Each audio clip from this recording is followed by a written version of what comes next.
독일과 극단적으로 대비된 나라가 한국이에요. 독일과 다른 나라 아닙니다. 한국은 전 세계에서 경쟁을 가장 많이 시킨 나라예요. 여러분, 프랑스에서 소르본 르몽드라고 하는 유명한 신문 아시죠? 프랑스 최고의 권위지예요. 이 르몽드에서 한국 교육을 집중 취재한 적이 있습니다. 그리고 보도를 했어요. 거기에 나온 말이 그대로 제가 인용을 할게요. 거기서 뭐라고 보도를 했어요? 한국의 학생들은, 인용이에요, 전 세계에서 가장 불행한 아이들이다. 와, 무서운 말이죠. 어떻게 그렇게 쓸 수 있겠어요? 그 취재의 결과예요. 전 세계에서 가장 불행한 아이들이다. 이렇게 썼어요. 그리고 한국의 학교가, 한국의 교육이 가장 경쟁적이고 가장 고통을 주는 교육이기 때문에 이렇게 썼어요. 놀라운 얘기죠. 놀라운 얘기. 예? 이게 르몽드에서 쓴 이야기일 뿐만 아니라 우리도 그걸 예감을 하죠. 근데 다른 나라에서 그렇게 쓰니까 이 정도 일정가 정도는 우리가 몰랐죠. 우리는 경쟁이 좀 심하다 정도지. 그래요, 안 그래요? 이게 전 세계에서 가장 끔찍한 이런 교육이라고까지는 우린 몰랐잖아요. 여러분, 독일에서도 비슷한 걸 했어요. 독일도 방송국이 한국 교육을 와서 취재한 적이 있습니다. 왜 그렇게 했어요?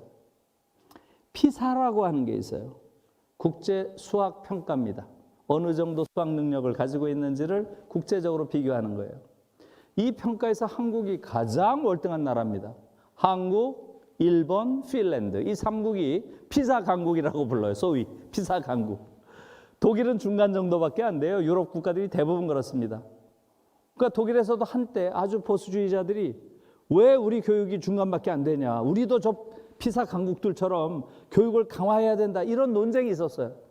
그때 독일의 공영방송이 한국에 와서 취재를 했습니다. 한국 교육에서 배우자, 이러고 온 거예요. 와서 보고 어떻게 됐겠어요? 한국에 와서 보고 어떻게 됐겠어요? 경악을 한 거예요. 경악을. 이게 교육이냐. 인권유린, 아동학대, 이렇게 된 거예요. 여러분, 이 방송이 인권방송으로 나갔어요. 교육방송 취재해왔다가. 우리는 아직도 이게 유린이고 학대라는 걸 몰라요. 여러분, 독일 아이들은 아이들 공부 시간까지도 완전히 법으로 정해놨습니다. 어때요?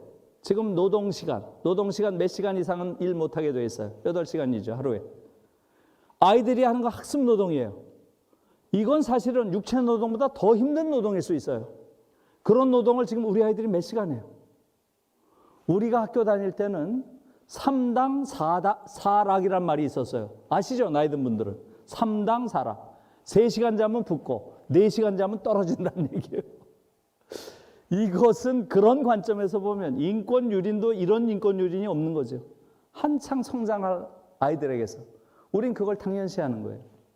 여러분, 그 정도가 아니에요. 독일에서는 시험도 규정을 하고 있어요. 시험. 하루에 한 과목 이상 시험을 못 보게 해놨습니다. 그리고 일주일에 2과목 이상 못 봐요. 일주일에. 왜? 시험을 많이 보는 것은, 집중적으로 보는 것은 아이들에게 과도한 학업 스트레스를 준다는 거예요. 그 스트레스는 아이들 성장에 대단히 해롭다는 거예요. 법으로 정해놨어요. 그래서 거의 모든 학교가. 그러니 독일 사람들이 한국의 수능고사 이거 보면 어떻게 되겠어요? 수능고사 하루에 몇 과목을 봐요? 예? 걔들 입장에서 보면 이건 명백한 아동학대인 거예요. 예? 그런데 우리는 거기에 대한 문제의식 전혀 없잖아요. 우리도 다 했으니까. 우리도 그걸 당하면서 어마어마한 스트레스를 받았고, 그래요, 안 그래요? 우린 세상은 늘 그러려니 생각을 한 거예요. 우리에겐 전혀 인권 감수성 이런 거 없는 거예요. 우리 자신이. 그러니까 지금도 이걸 전혀 문제로 안 삼는 거죠. 걔들은 그걸 문제 삼는 거예요. 네?